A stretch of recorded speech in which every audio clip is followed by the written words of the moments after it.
Podem sentar, meus irmãos. Vamos para o capítulo 3 do livro de Moisés, Levítico.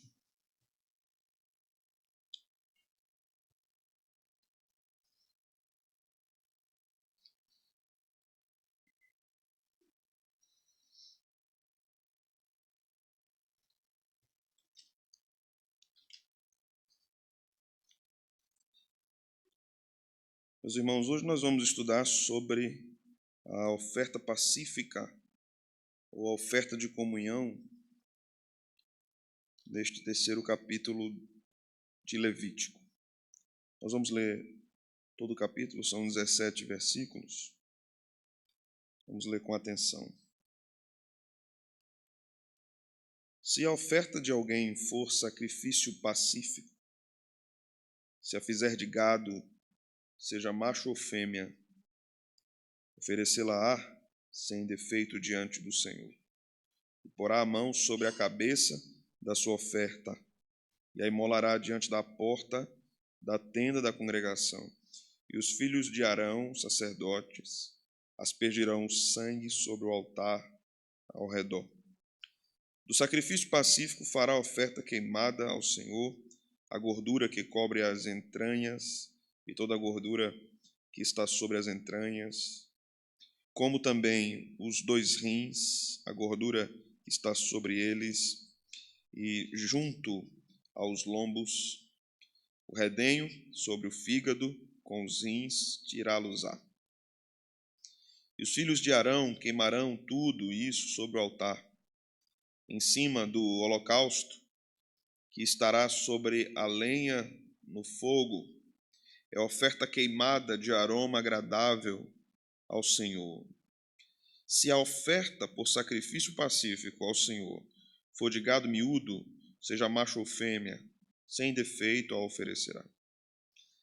Se trouxer um cordeiro por sua oferta, oferecê-lo-á perante o Senhor. E porá a mão sobre a cabeça da sua oferta e a imolará diante da tenda da congregação, e os filhos de Arão aspergirão o sangue sobre o altar em redor.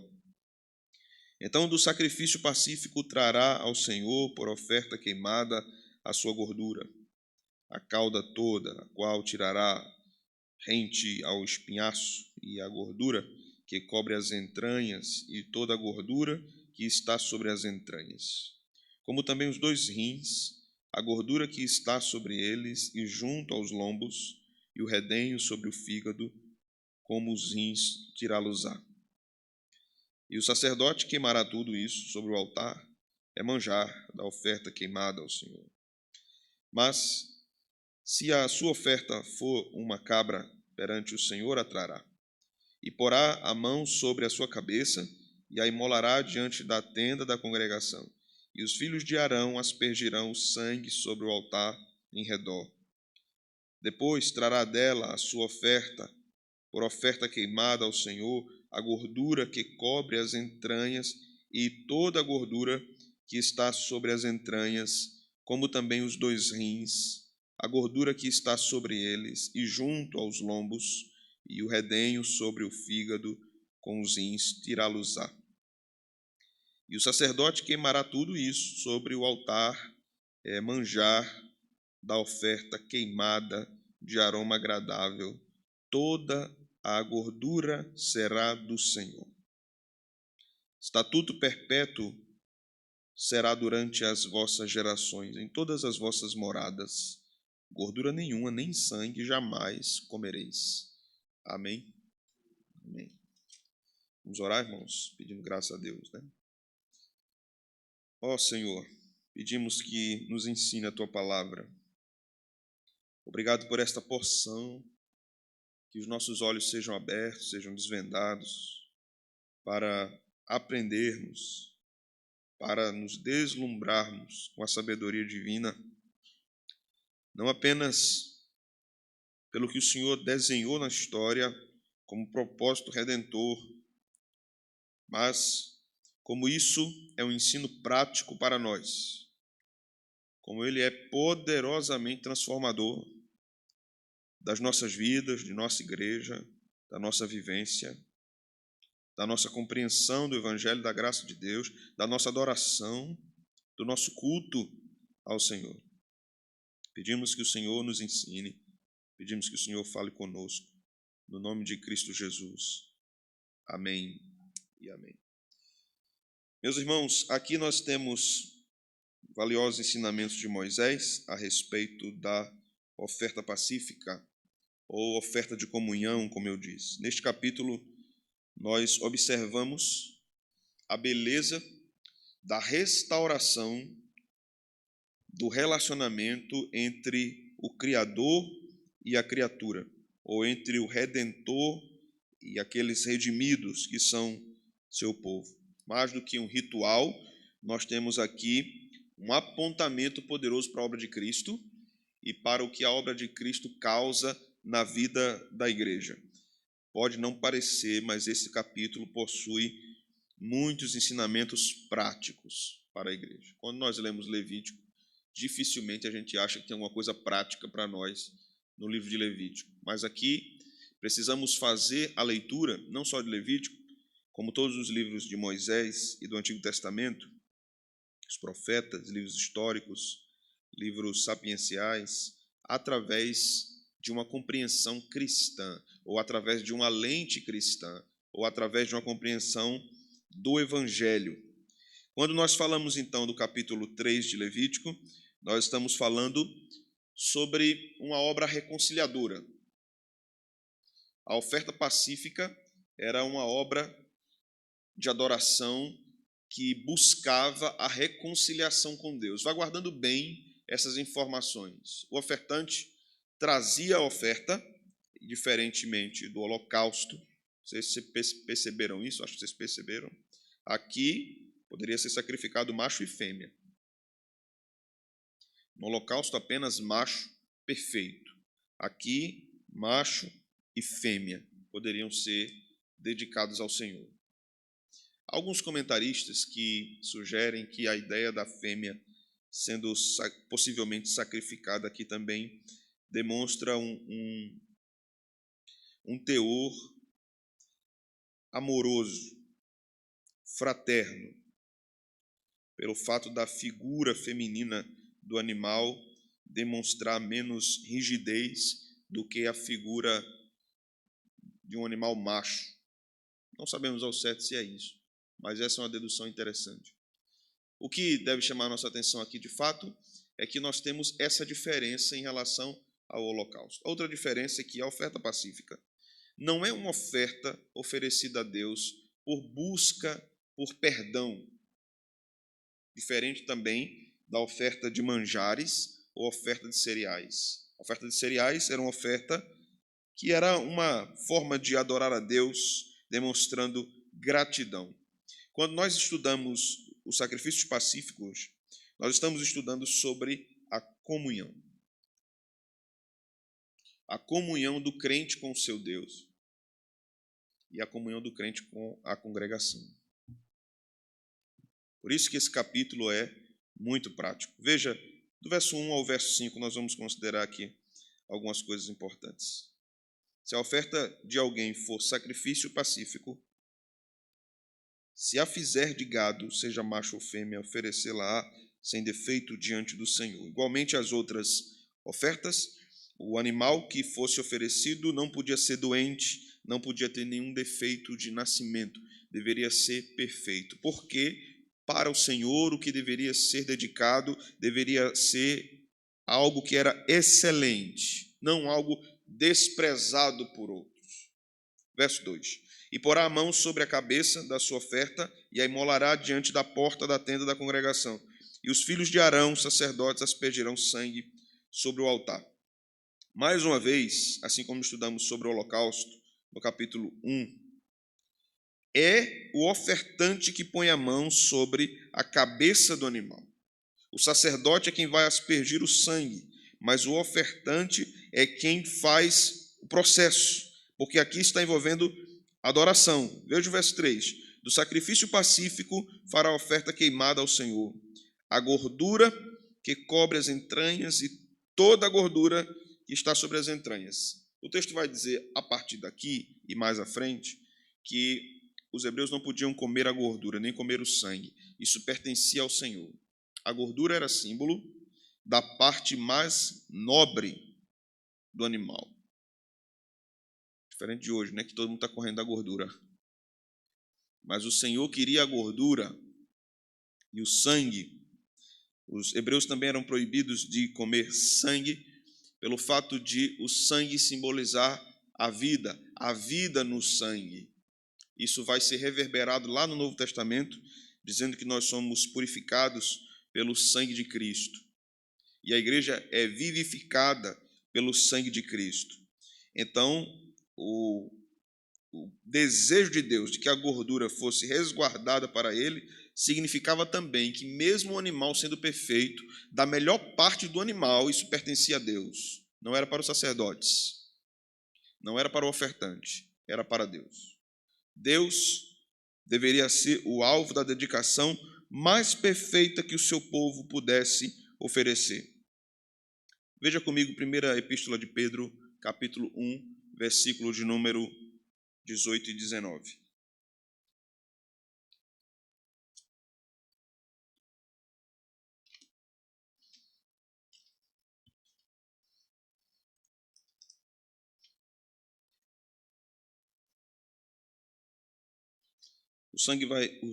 O versículo vai nos dizer o seguinte, o sangue.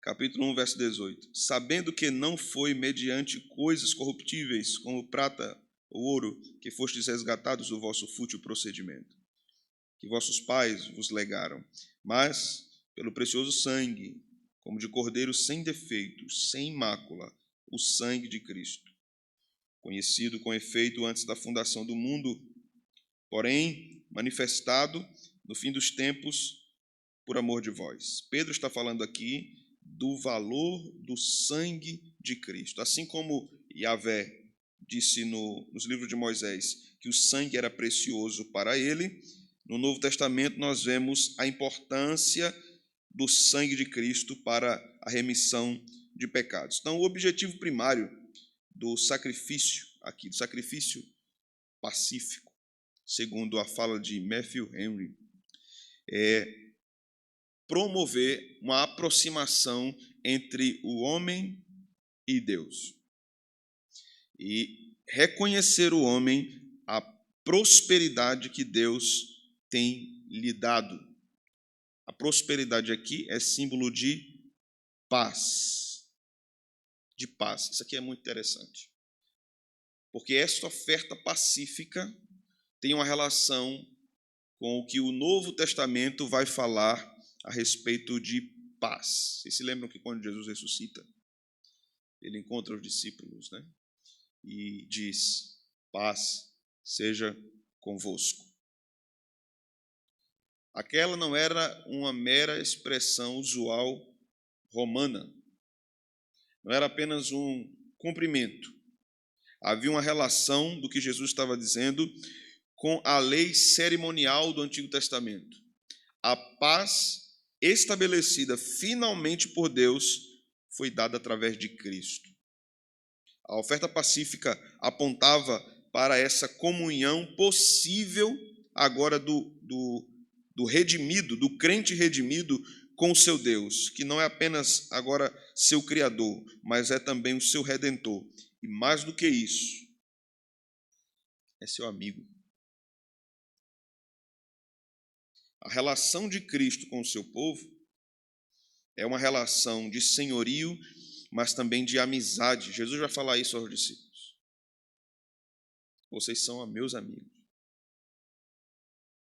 Isso é maravilhoso, irmãos, porque o texto vai nos mostrando qual é a intenção de Deus em entendermos o valor da caminhada com Ele e o valor da adoração. Uma adoração que não desfruta da comunhão com Deus, da vida com Deus, está incompleta ou ainda não foi bem compreendido pelo cristão. Nós já vimos que a adoração parte do movimento de sermos salvos, tirados de um estado condenatório de pecado para um estado de redenção, no capítulo 1 de Levítico. No capítulo 2, vemos que na adoração é preciso ter gratidão, nossos corações precisam ser devotados a Deus por tudo que Ele fez. Mas no capítulo 3 nós aprendemos que na adoração nós precisamos desfrutar de relação com Deus, da presença de Deus. Os reformados não podem ter medo disso. Não podem ignorar isso. Sermos reformados não significa que não tenhamos ou venhamos a ter, ou que já tivemos experiências mais profundas de proximidade com o Senhor. Há muitos reformados que começam por conta de uma falsa percepção a respeito do conhecimento de sua fé, a ignorar que Deus verdadeiramente quer comunhão profunda com o seu povo e existem experiências profundas de Deus com o seu povo. A oferta pacífica mostra isso.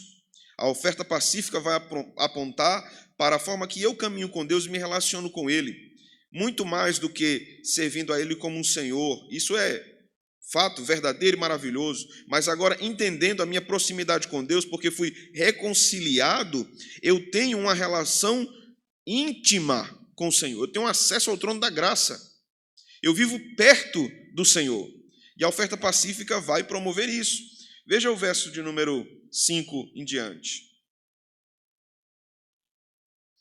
E os filhos de Arão queimarão tudo isso sobre o altar, em cima do holocausto. Estará sobre a lenha, no fogo, é oferta queimada de aroma agradável ao Senhor. Ou seja, Deus se agrada dessa oferta que Ele determinou receber do seu povo. Verso 6. Se a sua oferta por sacrifício pacífico ao Senhor for de gado miúdo, seja macho ou fêmea, sem defeito, a oferecerá. Se trouxer um cordeiro por sua oferta, ofereça-o perante o Senhor, e porá a mão sobre a cabeça da sua oferta, a mesma coisa que nós vimos, né? E molará diante da tenda da congregação, e os filhos de Arão aspergirão sangue sobre o altar em redor.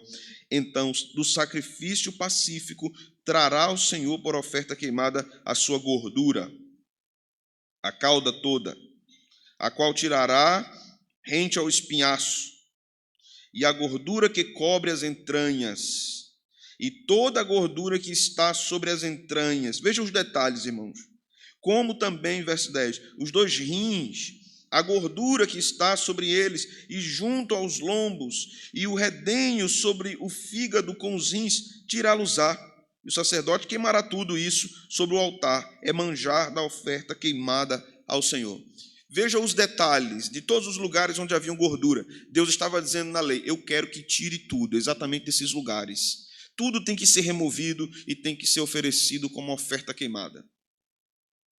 Se a oferta pacífica é dedicar a Deus, fiel hebreu, dedicar a Deus tributo, desejando de Deus proximidade, comunhão, o que é que Deus está ensinando com essa remoção da gordura para ensinar a ele? Eu quero o melhor da oferta, para que eu lhe dê o melhor no relacionamento. Quanto mais devoto é o nosso coração na caminhada com o Senhor, quanto mais próximos nós formos do Senhor, mais essa gordura, em termos espirituais agora, será dedicada ao Senhor. Deus quer o melhor da nossa vida para a adoração. Deus não quer o que sobrou, Deus não quer o resto. Deus não quer o melhor do nosso louvor. Deus não quer o melhor do que nós podemos estudar para ensinar.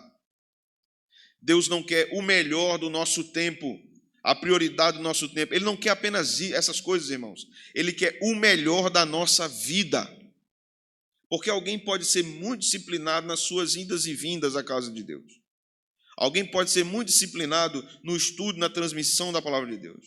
Alguém pode ser muito disciplinado e bem dotado na arte de louvar, cantar e adorar ao Senhor através de muitos meios possíveis, humanamente falando. E ainda assim, não dedicar a sua vida a Deus. A melhor parte de sua vida a Deus. Deus quer a gordura. Deus quer essa oferta queimada. A Bíblia diz aqui que sobe como cheiro suave às suas narinas. Aplicação. A sua vida tem sido dedicada a Deus todos os dias como o melhor que você pode dar ao Senhor. Você ora desejando a presença de Deus, você ora desejando uma proximidade maior com o Senhor, você pede a Deus uma caminhada mais profunda com o Senhor, experiências mais próximas com o Senhor, ou você apenas se sacia, se satisfaz numa religião puramente intelectual? Veja que o mandamento nos guia para a experiência. Veja que o mandamento nos guia para a excelência na adoração. Veja que o mandamento não nos priva, não nos prende a um aspecto puramente teórico, mas a um aspecto profundo. Avivamentos virão sobre a igreja quando nós entendermos isso. O valor profundo da comunhão com Deus. E como nós oferecemos gordura a Deus, irmãos? Quando nós amamos a oração. Quando nós amamos louvar e adorar a Deus de todo o nosso coração, independente do que está ao nosso redor ou é favorável a nós. Quando é que nós damos gordura a Deus? Quando nós amamos os seus mandamentos e aplicamos esses mandamentos à nossa vida. Quando é que nós damos gordura a Deus? Quando nós amamos os nossos filhos, os nossos cônjuges, como Deus diz na sua palavra, e a referência a isso é que somos cheios do Espírito Santo quando isso acontece. Ali nós estamos dando gordura a Deus. Quando nós estamos dando gordura a Deus, na nossa oferta, estamos extraindo já do animal perfeito o melhor dele. Quando é que a gente faz isso? Quando nosso coração verdadeiramente está no Senhor. Não nas práticas religiosas apenas, mas no Senhor. Veja o verso 12 até o 17. O que é que essa parte nos ensina? Mas se a sua oferta for uma cabra, perante o Senhor a trará, e porá a mão sobre a sua cabeça e a imolará diante da tenda da congregação, e os filhos de Arão aspergirão o sangue sobre o altar em redor. Depois trará dela a sua oferta, por oferta queimada ao Senhor, a gordura que cobre as entranhas, toda a gordura que está sobre as entranhas, como também os rins, a gordura está sobre eles, e junto aos lombos e o redenho sobre o fígado, com os rins tirá-los-á. E o sacerdote queimará tudo isso sobre o altar. É manjar da oferta queimada, aroma suave. Toda a gordura será do Senhor. Veja que coisa interessante. Quando lemos essa última porção relacionada ao que nós estamos ou absorvemos antes, do verso 10 até o verso 11, veja, como também os dois rins, a gordura que está sobre eles, e junto aos lombos e o redenho sobre o fígado, com os rins tirá-los-á. E o sacerdote queimará tudo isso sobre o altar. É manjar da oferta queimada ao Senhor. Mas, se a sua oferta for uma cabra, perante o Senhor a trará. Aqui nós aprendemos sobre a unidade da comunidade da fé, irmãos. Vamos para Efésios capítulo 2, versículo 14. Veja só.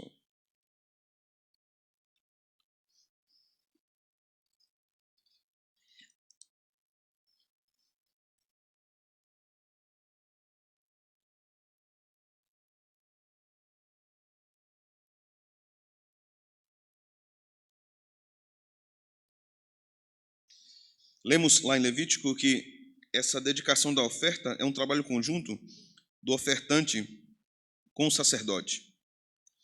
Aqui em Efésios 2,14 nós lemos: porque ele é a nossa paz, o qual de ambos fez um, e tendo derribado a parede da separação que estava no meio, a inimizade, aboliu na sua carne a lei dos mandamentos na forma de ordenanças, para que dos dois criasse em si mesmo, o que é que diz aí, irmãos? Novo homem, fazendo a paz. O que é que diz o 16? Reconciliasse ambos em um só corpo, por meio da cruz. Veja uma coisa que Paulo está trabalhando sobre a doutrina da reconciliação. a perspectiva cristã de Paulo sobre a oferta pacífica. Na oferta do Antigo Testamento, o hebreu deveria levar o animal determinado pelo Senhor para oferecimento na oferta. Ele deveria seguir todas as normas, regras que o Senhor tinha dado e como deveria ser feito, como a gordura deveria ser separada, como o sangue deveria ser usado, como deveria ser manuseado pelo sacerdote, as proibições a respeito do consumo da gordura e do sangue. Isso era feito pelo hebreu e pelo sacerdote. Quando nós olhamos para o Novo Testamento, na chegada da aliança da graça, nós vamos perceber que não é mais o hebreu que oferece a oferta. Não é o hebreu que oferece o animal. Não é o hebreu, nem o sacerdote que segue as regras, as normas de dilacerar o animal, de tirar dele a gordura. Quem faz isso é Deus. Quem faz isso é o próprio Deus. Deus leva o seu cordeiro para o altar de sacrifício. Deus mata o cordeiro. A culpa do pecado é posta sobre o Cordeiro de Deus, que é Deus também, Deus encarnado. Então Deus faz, na morte de Jesus, todo o cerimonial da oferta pacífica para estabelecer a paz com o seu povo eleito, para ter comunhão profunda com o seu povo eleito. Veja 2 Coríntios capítulo 5, versículo 18.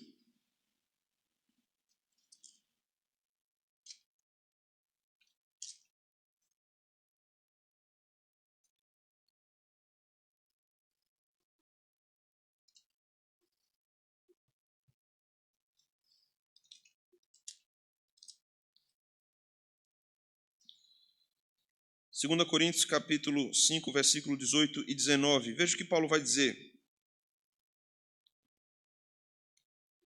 Ora, tudo provém de Deus, que nos reconciliou consigo mesmo por meio de Cristo e nos deu o ministério da reconciliação. A saber que Deus estava em Cristo reconciliando consigo o mundo, não imputando aos homens as suas transgressões, e nos confiou a palavra da reconciliação. Veja o caráter da obra pacífica de Deus. Deus oferece seu Filho, estabelecendo a paz com os homens, como nós vimos lá em Efésios. Quando isso é estabelecido entre Deus e os homens, isso também é estabelecido entre homens e homens. Eles não são reconciliados apenas com Deus, eles são reconciliados com os outros homens. E mais do que isso, agora Paulo vai nos dizer em 2 Coríntios que além de serem reconciliados com os outros homens, eles são proclamadores, são divulgadores de um ministério de reconciliação. O papel da igreja, na prática hoje, e a sua relação com a oferta pacífica é que a comunhão da igreja é acentuada, é crescente, quanto maior for a sua consciência do sacrifício de Jesus e do que ele fez na cruz. Paulo vai dizer em Colossenses 1,19, havendo feito a paz pelo sangue da sua cruz, por meio dele reconciliar-se consigo mesmo todas as coisas, tanto as que estão na terra como as que estão nos céus. Veja, reconciliar-se, havendo feito a paz. A palavra paz, a palavra reconciliação, está demonstrando aqui, de fato, um cumprimento último da oferta pacífica. A oferta pacífica apontava totalmente para Cristo. Em Romanos 5,11, Paulo diz, e não só isso, mas também nos gloriamos em Deus por nosso Senhor Jesus Cristo, por quem agora recebemos a reconciliação. Fica claro então, irmãos, que a oferta pacífica apontava para Cristo e que a vinda de Cristo é um cumprimento total da oferta pacífica. Cristo é o sacrifício perfeito. Cristo é a nossa paz. Cristo é a nossa paz reconciliadora. Cristo é a nossa paz eterna. Cristo é o Cordeiro de Deus, a oferta voluntária pelo pecado. Ele se deu, ele quis ir à cruz. E ele estava pactuado com seu Pai para isso. Cristo mostra tudo isso para nós nos evangelhos. Então, o que é que nós aprendemos? Aprendemos que esse sacrifício, lá no Antigo Testamento, e esse sacrifício de Jesus no Novo Testamento, nos ensina sobre pureza e santidade cristã. Porque a caminhada com Deus não pode ser uma caminhada com imundície. Ela é uma caminhada santa. Quanto mais próximos de Deus, mais santos seremos. Quanto mais comunhão profunda tivermos com o Senhor, mais piedosos seremos. Nós vivemos uma geração que cresce em conhecimento teológico, mas diminui em comunhão com Deus. Vivemos em uma geração que não aguenta mais passar 1 hora de joelhos orando. Os crentes não aguentam. Os crentes não aguentam orar 20 minutos. Eles se levantam e param e vão conversar. Vivemos em uma geração que nós não somos mais verdadeiros guerreiros de Deus em oração. Nós não temos mais um tempo consideravelmente respeitoso com o Senhor na nossa caminhada. Por isso nós somos vencidos por várias coisas. Nós somos vencidos por temores, por pânicos, por ansiedades. Nós somos vencidos e feridos por coisas que antes os nossos pais na fé lidavam com isso como provações e como instrumentos de Deus para a sua santificação. Antes os crentes recebiam isso como uma prova de Deus para fazê-lo crescer. Hoje os crentes recebem isso dizendo: não quero mais viver, eu quero acabar com a minha vida. Essa é a nossa geração de cristãos. A comunhão com Deus tem sido esquecida, porque Deus tem sido esquecido na nossa caminhada cristã. Os crentes trocaram a leitura da Bíblia pela leitura dos devocionais, pelo café com Deus Pai. Pelos pequenos cortes de vídeos do Instagram, ou por qualquer outro artifício rápido e dinâmico que me faça pelo menos ter algum contato com a palavra de Deus para me fazer bem em algum momento. Os crentes abandonaram o conhecimento da palavra de Deus de forma profunda. Os crentes não memorizam mais as Escrituras. Ora, se eles não oram, quanto mais memorizar as Escrituras. As famílias não oram mais juntas em casa. Se trocou a sentar-se à mesa, ler a Escritura e orar por assistir séries, filmes, desenhos animados e coisas dessa natureza. Obviamente, tudo isso pode ser feito. Tudo isso pode ser feito de modo santificado. Mas o que acontece é que Satanás tem usado coisas lícitas para nós e transformando-as em ídolos. E estamos colocando essas coisas lícitas em lugares de coisas mais valiosas. Nós estamos transformando as coisas de menos valor em mais valor, ou em maior valor. Como nós queremos uma proximidade com Deus? Como nós queremos sentir profundamente a presença de Deus? Quando nós olhamos para as Escrituras. Nós temos um homem que caminhou com Deus, um pecador, que fez um pedido a Deus um tanto quanto ousado, dizendo: permita-me ver a tua face. Permita-me ver a tua face. Nós observamos crentes que viram o agir de Deus acontecendo profundo e tremendamente no contexto difícil onde a igreja estava inserida. Crentes que oravam, que buscavam a Deus em oração, isso às vezes pela madrugada, às vezes pela manhã logo cedo. Hoje nós temos cultos de oração esvaziados. Cultos de Santa Ceia lotados. Porque parece que é o culto mais santo do mês. Porque parece que se eu estiver ali, eu vou ter mais comunhão com o Senhor, pelo menos eu me abasteço. Precisamos revisitar as Escrituras, voltar ao Evangelho, observar que, como Cristo foi exclusivo, único, insubstituível, seu sacrifício é perfeito e insuperável. Mas quando olhamos para a oferta pacífica no Antigo Testamento, isso se referindo-se à vida do povo com Deus, nós vamos observar que para o povo que oferecia aquela oferta em adoração, Deus era exclusivo. Ele ocupava um lugar central nas Escrituras. É vergonhoso um crente que não tem no seu dia um tempo de oração e de leitura das Escrituras. Esse crente está morrendo. ele está morrendo. Se ele acha que assistir sermão, se ele acha que ouvir devocional, se ele acha que ler devocionalzinho de um livrinho aqui e acolá vai abastecer a sua vida, não vai. Ele precisa estar conectado diretamente com o que Deus determinou, com a sua palavra, com a oração, com o testemunho, com a adoração pública, com a igreja. Vejamos algumas coisas agora, irmãos, em relação à ceia do Senhor. Eu falei da ceia há pouco, mas agora eu quero olhar por outro ângulo com os irmãos para a ceia. A oferta pacífica era o sacrifício de paz, embora não tivesse o objetivo de expiar o pecado dos crentes, simbolizava essa restauração da paz entre Deus e os homens e a paz que Deus estabelece entre os homens. Como nós vimos, a gordura do animal era a parte mais valiosa, representava a entrega total de um crente em busca de agradar ao seu Senhor. Cristo foi oferecido por nós como cordeiro para estabelecer a paz, seu sacrifício trouxe paz definitiva, seu sangue derramado na cruz trouxe reconciliação definitiva, por isso a Santa Ceia celebra essa paz estabelecida por Cristo, essa paz conquistada por Cristo na cruz.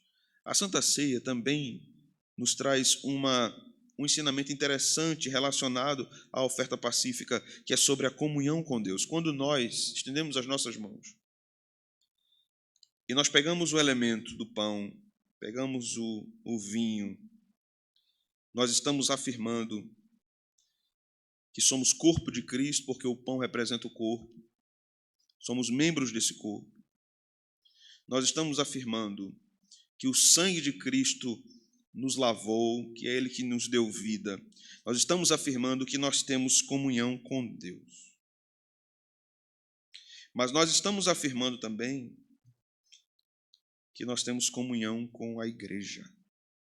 Assim como o crente participante da oferta pacífica estabelecia comunhão com o sacerdote, o crente na ceia, através do pão e do vinho, do culto, da celebração, o crente demonstra comunhão com a igreja. Veja 1 Coríntios, capítulo de número 10.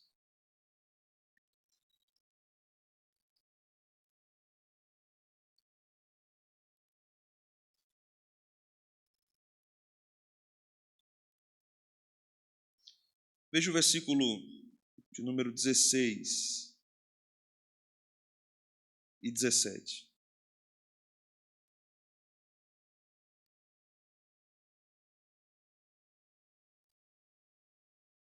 Vamos ler juntos, irmãos? O que é que diz?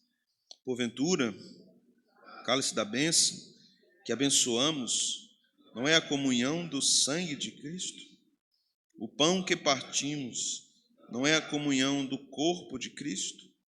Porque nós, embora muitos, somos unicamente um pão, um só corpo, porque todos participamos. Vamos lá. Quem é o único pão? Cristo.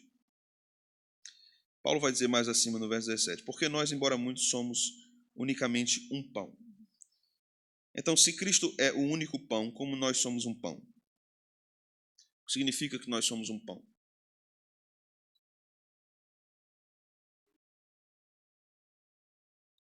Exatamente. Aqui é o único lugar que nós observamos Paulo chamar a igreja de pão, porque é uma metáfora correlata a corpo. Então, todas as vezes que nós tomamos a ceia, pegamos o elemento do pão, nós estamos dizendo, em primeiro lugar, para a nossa comunidade local, em primeiro lugar, para a comunidade católica, universal, eu tenho comunhão com a igreja de Cristo, com a igreja católica. Não pode cortar essa parte, tá? Não vão entender errado a minha fala. Em segundo lugar, nós estamos reafirmando a comunhão com a igreja local. Eu tenho comunhão com a minha igreja local. Por quê? Alguns crentes, quando estão sob disciplina, precisam ser afastados da mesa da ceia. Porque a comunhão na ceia não é apenas entre o crente e Deus, é entre o crente e a igreja. Há uma relação vertical e uma relação horizontal. Quando eu assumo o meu compromisso com a igreja, eu digo, eu tenho comunhão com essa igreja. Eu estou comprometido em edificar a igreja através de minha caminhada santa de comunhão com Deus. Quando eu não edifico a igreja, eu estou pecando contra Deus e estou pecando contra os meus irmãos. Porque eu não tenho sido um instrumento de santificação para a vida dos meus irmãos. Na vida da igreja, não é cada um por si. É um por si e um por todos. Cristo é por todos nós, e nós somos por Cristo e uns pelos outros. Veja novamente o verso de número 16. Porventura, o cálice da bênção que abençoamos não é a comunhão do sangue de Cristo? Observe que o sangue está presente lá na oferta pacífica, que o elemento da comunhão é o que promove a oferta pacífica, e Paulo está fazendo uma relação profundamente mosaica entre a ceia e o que acontecia nos ritos do Antigo Testamento. Veja que coisa interessante. Quando nós observamos, por exemplo, a palavra grega Eucaristia, ela significa ação de graças.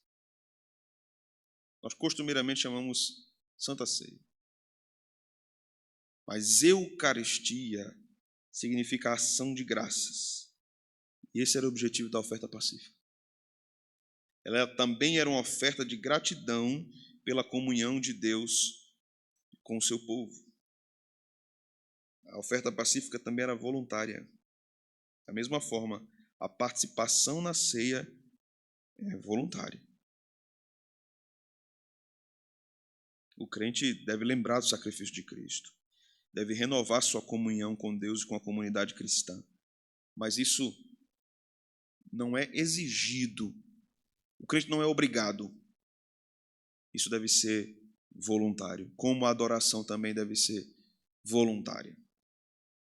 Tais conexões, meus irmãos, são feitas pela própria Bíblia, não são feitas pela mente humana. É a própria Bíblia que nos ensina sobre isso. Então, os cristãos devem ter constante gratidão na sua adoração, devem ter constante desejo de comunhão com Deus, devem refletir na obra redentora de Cristo em suas vidas, devem praticar a comunhão uns com os outros, porque a nossa adoração será vazia se a nossa igreja não crescer em comunhão. Será vazia. Podemos cantar bem, tocar bem. Se não tiver comunhão, nossa adoração está fadada a ser rejeitada pelo Senhor.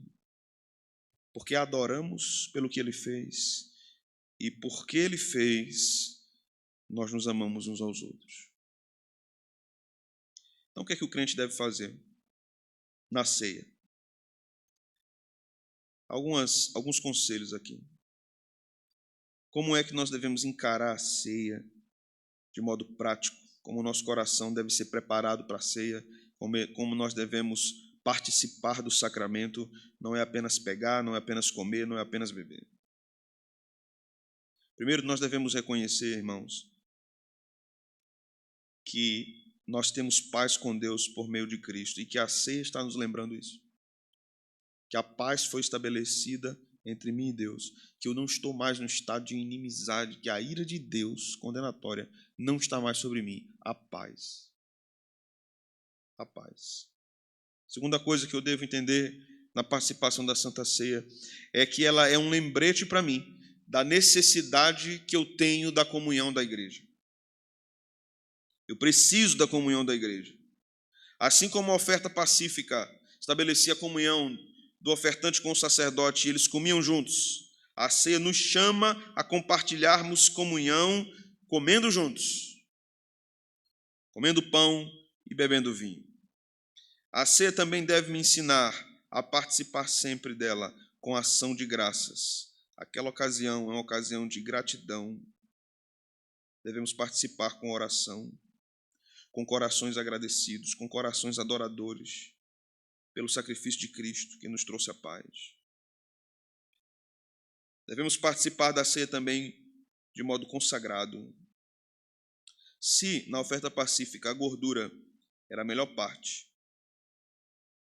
o nosso coração deve estar preparado para a ceia do Senhor, irmãos. Devemos nos preparar no dia do Senhor para o culto.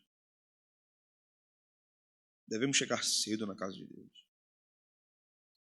Devemos passar aquele dia orando pelos pregadores que entregarão a mensagem do Senhor. Certamente há crentes que durante o dia do Senhor, em nenhum momento de sua vida, oraram para que Deus usasse os pregadores.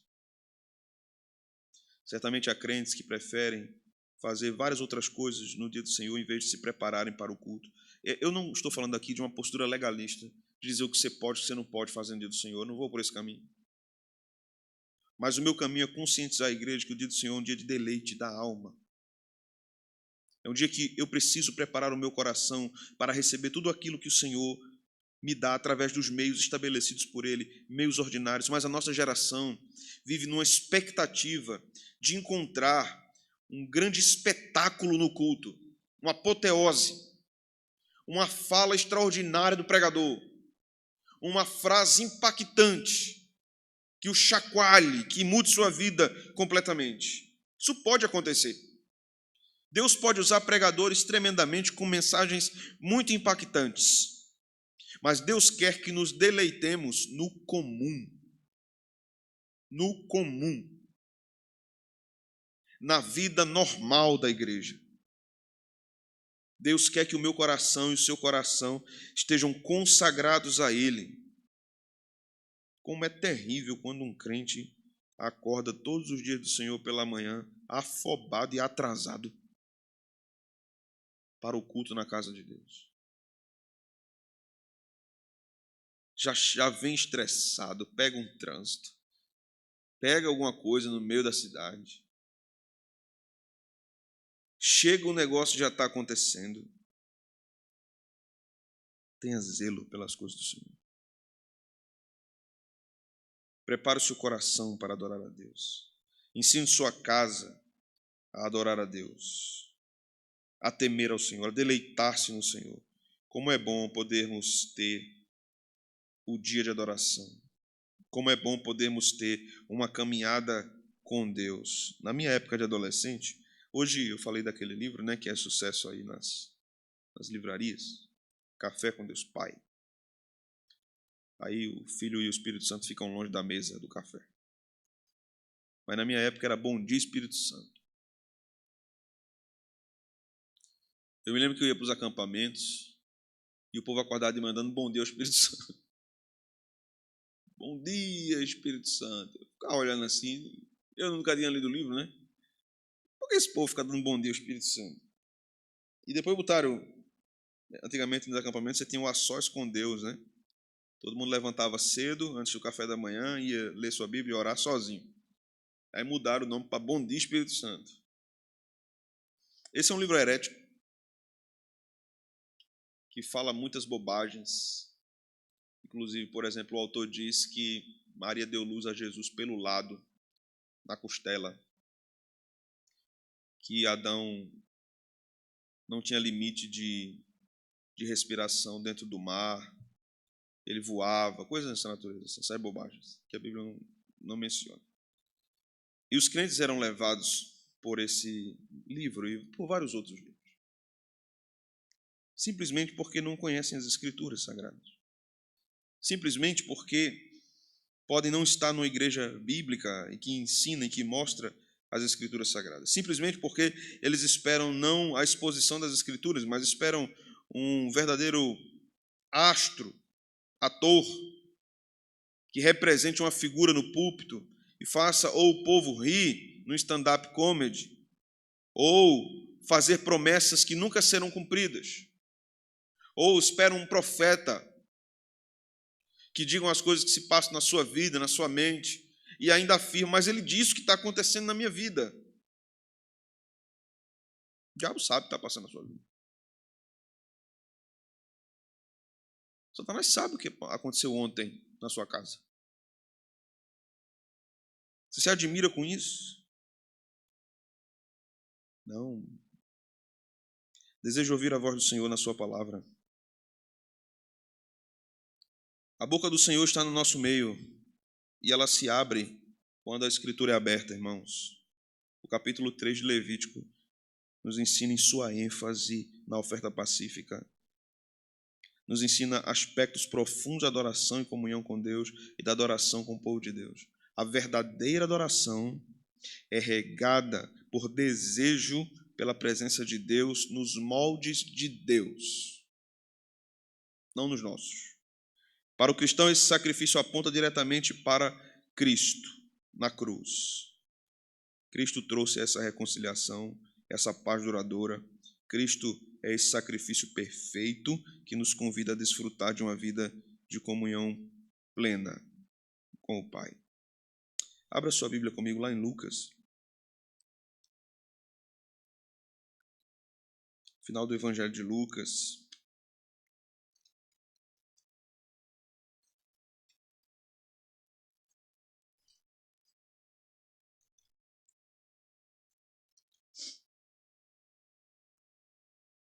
Verso 13.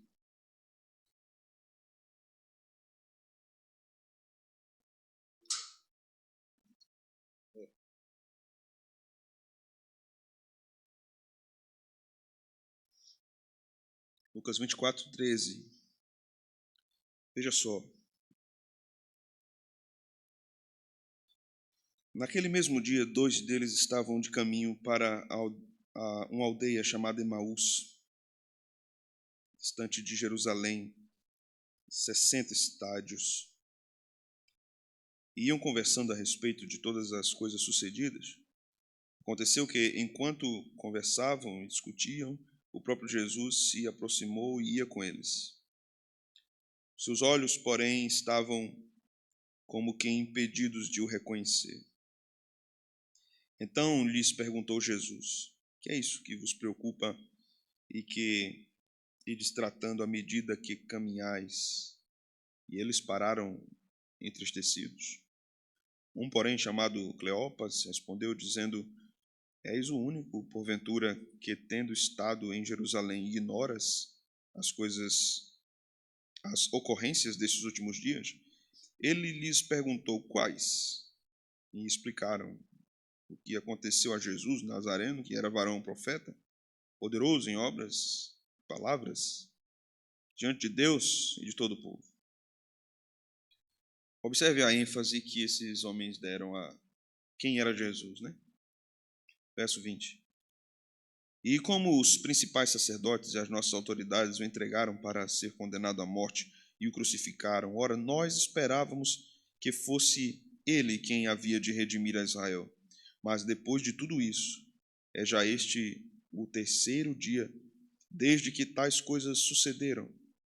É verdade também que algumas mulheres, das que conosco estavam, nos surpreenderam, tendo ido de madrugada ao túmulo e não achando o corpo de Jesus, voltaram dizendo terem tido uma visão de anjos, os quais afirmam que ele vive. De fato, alguns dos nossos foram ao sepulcro e verificaram a exatidão do que disseram as mulheres, mas não o viram. Então lhes disse Jesus: honestos e tardos de coração, para crer em tudo o que os profetas disseram. Porventura não convinha que o Cristo padecesse e entrasse na sua glória? E começando por Moisés, discorrendo por todos os profetas, expunha-lhes o que a seu respeito constava em todas as Escrituras. Imagine essa aula de escola dominical aqui. Verso 28. Quando se aproximaram da aldeia para onde iam, fez ele menção de passar adiante. Mas eles o constrangeram, dizendo: fica conosco, porque é tarde, e o dia já declina. E entrou para ficar com eles. E aconteceu que, quando estava à mesa, tomando ele o pão, abençoou e partiu e lhes deu. Então se lhes abriram os olhos e reconheceram, mas ele desapareceu da presença deles.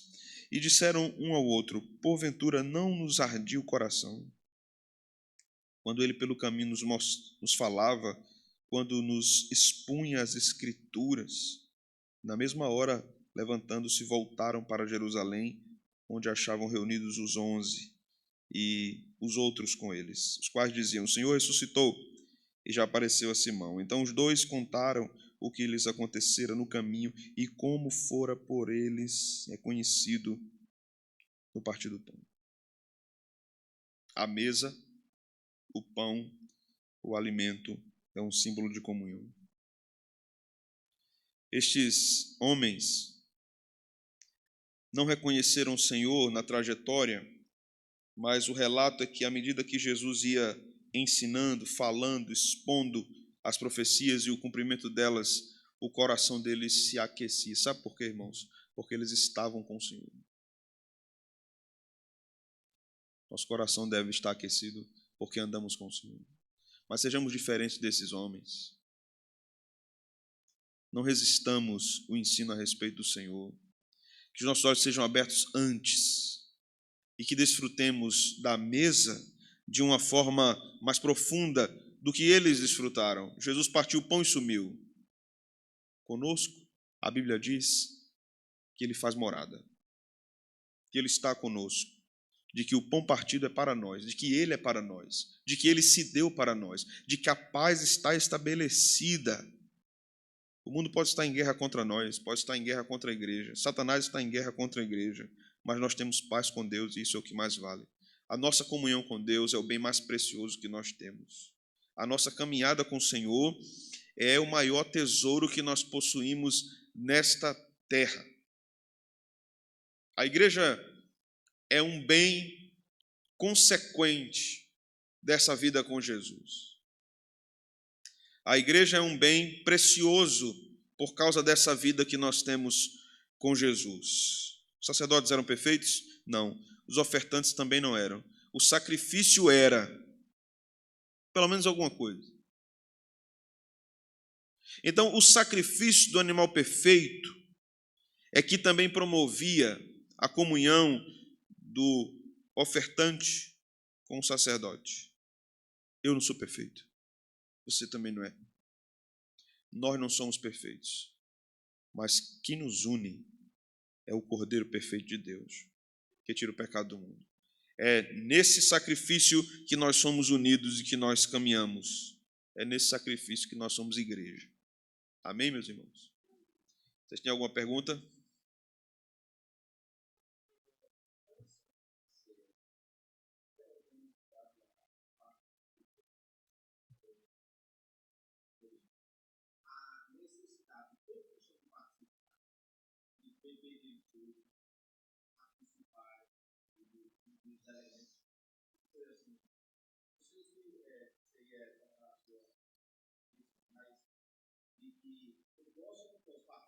Não, não é isso. Da mesma forma como não é eu posso ou não posso adorar. Não é isso. É dever. Agora isso deve ser voluntário. A ideia de voluntário aqui é que o coração deve desejar aquilo. Deve desejar a adoração, deve desejar a ceia, deve desejar ouvir a pregação, deve desejar o sacramento de modo geral. Então não é uma ideia de que eu posso optar ou não participar da ceia. Sem ordenança, o Senhor mandou. Mas a minha atitude em relação à ceia deve ser voluntária. Assim como a oferta. A entrega de oferta, de dízimos, deve ser voluntário. Mas é uma ordem. A entrega de ofertas, de holocaustos, de oferta pacífica, era uma ordem. Mas o coração deveria ser voluntário. A questão aqui é, Deus ordenou, mas o meu coração deve fazer isso voluntariamente. Não é uma questão de eu querer ou não querer fazer. Mais alguém, irmãos?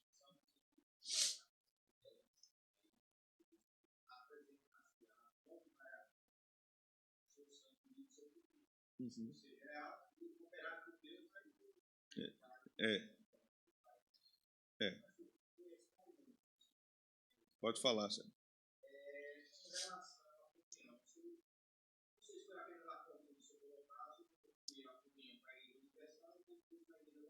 Uhum.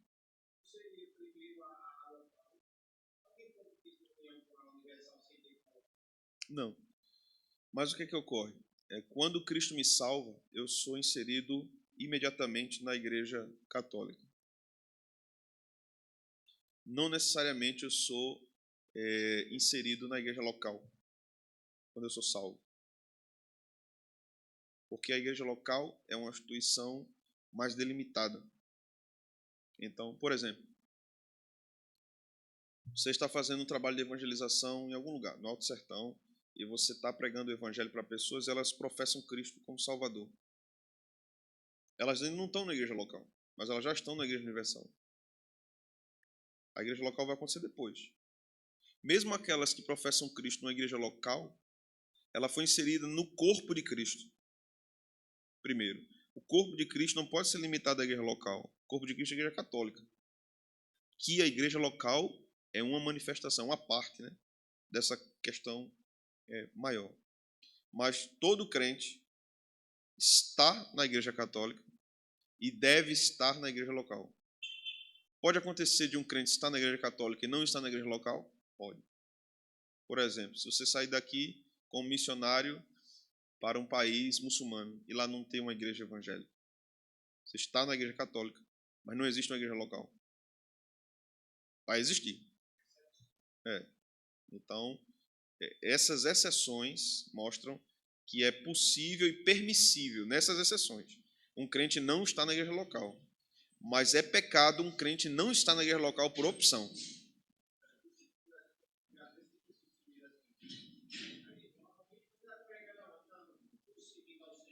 Uhum. Não, aí não justifica não.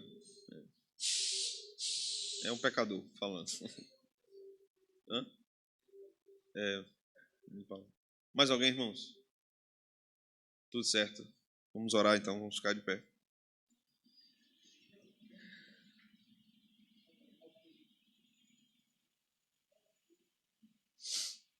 Senhor, obrigado por esta noite. Pedimos que o Senhor nos leve em paz e a Tua palavra aqueça o nosso coração e nos instrua. O Senhor nos ajude e nos abençoe. Em nome de Cristo. Amém e amém. Deus abençoe, irmãos. Até domingo.